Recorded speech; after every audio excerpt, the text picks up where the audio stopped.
हिमालय की उन पवित्र वादियों में जहाँ मौन भी एक साधना बन जाता है, वहीं पहुंच चुके थे जगत गुरु आदि शंकराचार्य। वह संत जिसने पूरे भारत में ज्ञान की ज्योति जलाई, जिसने अद्वैत वेदांत को जन जन तक पहुंचाया, जिसने धर्म को नई दिशा दी। अब उनकी यात्रा अपने सबसे रहस्यमयी और दिव्य चरण में प्रवेश कर चुकी थी। दक्षिण की धरती पर अपने सभी कर्तव्यों को पूर्ण करने के बाद उनका मन फिर से हिमालय की ओर खींचने लगा, जैसे कोई अदृश्य शक्ति उन्हें बुला रही हो, जैसे प्रकृति स्वयं उनका इंतजार कर रही हो। लेकिन यह केवल एक यात्रा नहीं थी, यह थी अंतिम साधना की यात्रा, ब्रह्मा में विलय की तैयारी और एक ऐसी विरासत की शुरुआत जो युगों तक संसार को दिशा देने वाली थी। उनके शिष्य उनके साथ थे, लेकिन उनके हृदय में एक अनकहा भय भी था, क्योंकि उनके गुरु अब उस सत्य की ओर बढ़ रहे थे जहां शरीर समाप्त हो जाता है लेकिन चेतना अमर हो जाती है। केदारनाथ की पवित्र भूमि, हिमालय की दिव्य शांति और समाधि का वह अलौकिक क्षण। अब इस कथा में आप देखेंगे शंकराचार्य का अंतिम उपदेश, उनके शिष्यों की भावनाएं, अद्वैत का अमर संदेश और वह रहस्य जिसने उन्हें इतिहास से उठाकर सनातन चेतना का अमर स्वरूप बना दिया। फिर उनके शरीर के जाने के बाद भी कैसे उनके शिष्य, उनके मठ और उनके ग्रंथ पूरे भारत में ज्ञान की धारा बनकर बहते रहे। तो आइए भक्ति, ज्ञान, त्याग और मोक्ष की इस दिव्य यात्रा में एक बार फिर प्रवेश करते हैं। सुनिए आदि शंकराचार्य की दिव्य जीवन गाथा, भाग 3। दक्षिण की धरती पर अपने कर्तव्यों को पूर्ण करने के बाद आदि शंकराचार्य का मन फिर से उत्तर की ओर आकर्षित होने लगा, जैसे कोई अदृश्य पुकार उन्हें बुला रही हो, जैसे प्रकृति स्वयं उन्हें अपने अंतिम पड़ाव की ओर ले जाना चाहती हो। वह यात्रा जो वर्षों पहले ज्ञान की खोज में शुरू हुई थी, अब एक नए अर्थ के साथ पुनः प्रारंभ हुई। इस बार उनके कदमों में कोई प्रश्न नहीं था, कोई जिज्ञासा नहीं थी, केवल एक गहरी शांति और पूर्णता का अनुभव।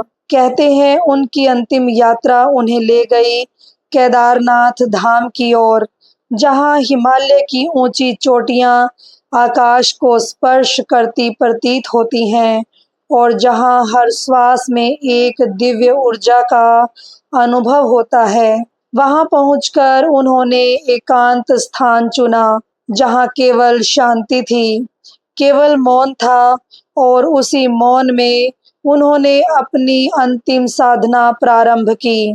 दिन बीतते गए, शरीर स्थिर होता गया, श्वास धीमी होती गई, जैसे वे धीरे धीरे इस भौतिक संसार से परे जा रहे हों।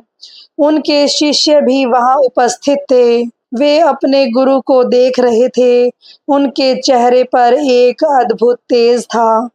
कहते हैं समाधि में जाने से पहले उन्होंने अपने शिष्यों को अंतिम संदेश दिया, सत्य को कभी मत छोड़ना, ज्ञान की इस ज्योति को आगे बढ़ाना, अद्वैत को केवल शब्दों में नहीं जीवन में जीना। उनके शब्दों में कोई कठोरता नहीं थी, केवल करुणा, केवल प्रेम और केवल सत्य। फिर एक दिन जब सूर्य की किरणें हिमालय की चोटियों पर पड़ रही थी, वह क्षण आया। धीरे धीरे उनकी श्वास रुक गई, शरीर पूर्ण स्थिर हो गया और उनकी आत्मा उस परम सत्य में विलीन हो गई। यह मृत्यु नहीं थी, यह केवल एक रूपांतरण था, एक सीमित शरीर से अनंत ब्रह्मा में विलय। उनके शिष्य मौन खड़े थे, उनके नेत्रों में आंसू थे, लेकिन हृदय में गर्व। उस क्षण एक युग समाप्त हुआ, लेकिन एक नया युग शुरू भी हुआ, क्योंकि शंकराचार्य का ज्ञान, उनके ग्रंथ, उनके शिष्य अब इस संसार में जीवित थे। उन्होंने जो दिया वह केवल शब्द नहीं थे, वह एक दृष्टि थी, एक अनुभव था, एक मार्ग था। आज भी उनका नाम, उनकी शिक्षाएं हर उस व्यक्ति के भीतर जीवित हैं जो सत्य की खोज करता है। हिमालय की श्वेत चादरों के बीच जहाँ मौन भी एक भाषा बन जाता है, जहाँ हर श्वास में ईश्वर का अनुभव होता है, वहीं पर आदि शंकराचार्य ने अपने जीवन की अंतिम लीला पूर्ण की। लेकिन क्या यह सच में अंत था? महापुरुषों का जीवन कभी समाप्त नहीं होता। वे अपने शरीर से जाते हैं, लेकिन अपने विचारों में, अपनी शिक्षाओं में और अपने प्रभाव में हमेशा जीवित रहते हैं। शंकराचार्य ने जो सबसे बड़ा संदेश दिया वह था अद्वैत। तुम और मैं अलग नहीं, आत्मा और ब्रह्मा एक ही है। उन्होंने सिखाया सत्य बाहर नहीं, तुम्हारे भीतर है। जिसे तुम खोज रहे हो वह पहले से ही तुम हो। उनका जीवन हमें यह सिखाता है कि त्याग क्या होता है, समर्पण क्या होता है और सच्चा ज्ञान क्या होता है। उन्होंने कभी अपने लिए कुछ नहीं चाहा, न धन न प्रसिद्धि। उनका पूरा जीवन समर्पित था केवल सत्य के लिए।